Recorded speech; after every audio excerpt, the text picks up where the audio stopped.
Olá, a seguir a apresentação do artigo científico Epicondilite lateral do cotovelo. Bem, o que é epicondilite lateral? A epicondilite lateral é também conhecida como cotovelo de tenista. Ela é uma condição comum, certo? Que acomete de 1 a 3% da população, e o termo epicondilite sugere uma inflamação. Só que, na verdade, partindo para a análise histológica tecidual, ela não demonstra um processo inflamatório. Com mais frequência, a região acometida é a origem do tendão extensor radial curto do carpo, e o mecanismo de lesão está associado à sobrecarga. O tratamento incruento sugere repouso, fisioterapia, infiltração com cortisona ou plasma rico em plaquetas, PRP, e a utilização de imobilização específica, certo? O tratamento cirúrgico é recomendado quando persiste na impotência funcional e dor. Já a epicondilite lateral, ela é uma afecção degenerativa que compromete os tendões extensores originários do epicôndilo lateral, certo? Com extensão pouco frequente à articulação. Caracteriza essa afecção não como uma condição inflamatória, mas sim como uma tendinose, com resposta fibroblástica e vascular, chamada de degeneração angiofibroblástica da epicondilite.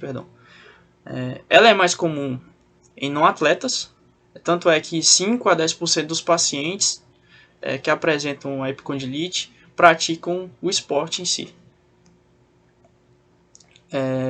Ela ocorre inicialmente por microlesões, certo? Essa aqui é a região, por microlesões na origem da musculatura extensora do antebraço, com mais frequência no acometimento do tendão extensor radial curto do carpo. Esse local aqui, ó, que está logo abaixo do extensor radial longo do carpo.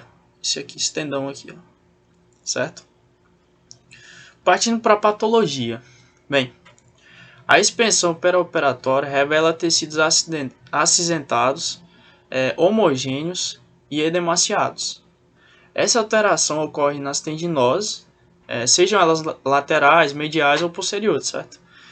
E utilizando a avaliação através da microscopia, encontram rupturas na arquitetura normal das fibras colágenas com crescimento de fibroblastos e tecido de granulação. As microrupturas são acompanhadas de cicatrização parcial e de hiperplasia angiofibroblástica. O tecido de granulação que se localiza é acinzentado e friável.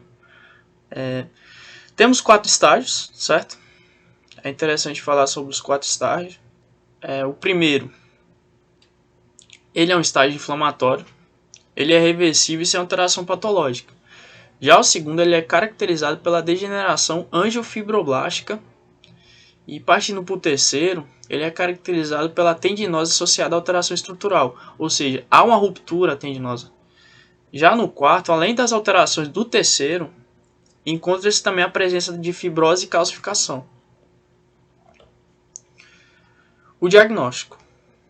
O diagnóstico ele é feito basicamente observando a história do paciente, o exame clínico, certo? E a queixa principal geralmente é a dor na região do epicôndilo lateral, obviamente, estendendo-se ao dorso do antebraço e a incapacidade para a prática tanto esportiva quanto laboral. A dor surge com atividades que envolvem extensão ativa ou flexão passiva do punho com cotovelo e extensão. E esse teste ele é conhecido como cotovelo de tenista. Ele é realizado com o cotovelo 90 graus de flexão e com o antebraço certo em pronação. A avaliação radiográfica, pensando em um exame complementar, ela pode ser em posição anteroposterior, perfil e oblíqua.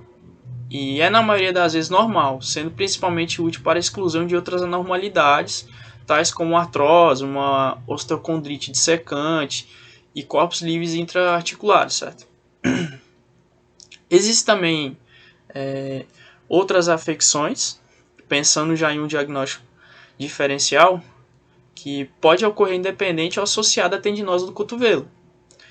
Por exemplo, a síndrome do túnel radial, né, caracterizada pela compressão do nervo interósseo posterior, sendo o diagnóstico essencialmente clínico. Tratando agora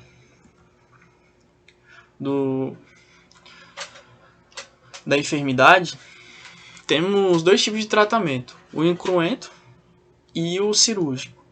Pensando no incruento, geralmente o uso de anti-inflamatórios não hormonais, a crioterapia, ultrassom e laser são adjuvantes para obtermos essa analgesia, certo? A infiltração com corticosteroide pode ser indicada nos casos em que, apesar do tratamento fisioterápico instituído, não há essa melhora dessa dor, o que acaba impossibilitando que o paciente inicie os exercícios e a reabilitação, certo? Mas assim, independente do tratamento instituído, uma vez que se tenha conseguido o controle da dor, o paciente iniciará o alongamento e o ganho da amplitude articular do punho e cotovelo, o que é seguido de exercícios isométricos e isocinéticos. Quando não há dor, inicia-se o processo de reforço muscular, recomendando-se a utilização de um brace para o controle da expansão muscular. Também há o tratamento por ondas de choque e a infiltração de plasma rico em plaquetas, o PRP, como tinha dito antes, como mais uma alternativa, certo, para o tratamento. Essa imagem aqui é a imagem para aplicação do PRP, né? E tecnicamente, o que é esse PRP?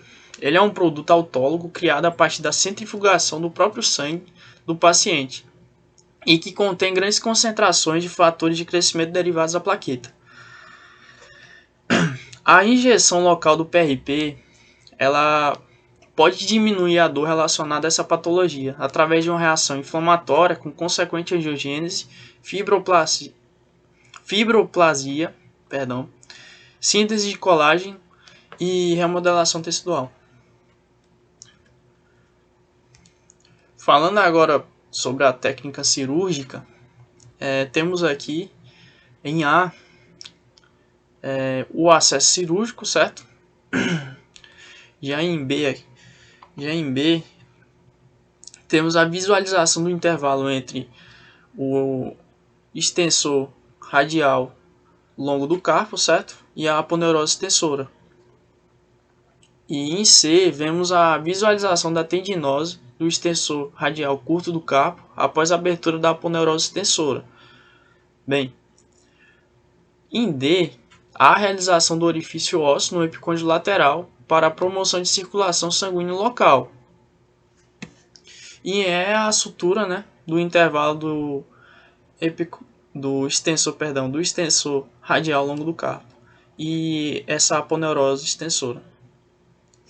É interessante falar também que os trabalhos científicos que respeitam os critérios científicos recomendados atualmente não vem permitindo estabelecer protocolos específicos para o tratamento da epicondilite lateral. Bem, essas são as referências que foram usadas e obrigado.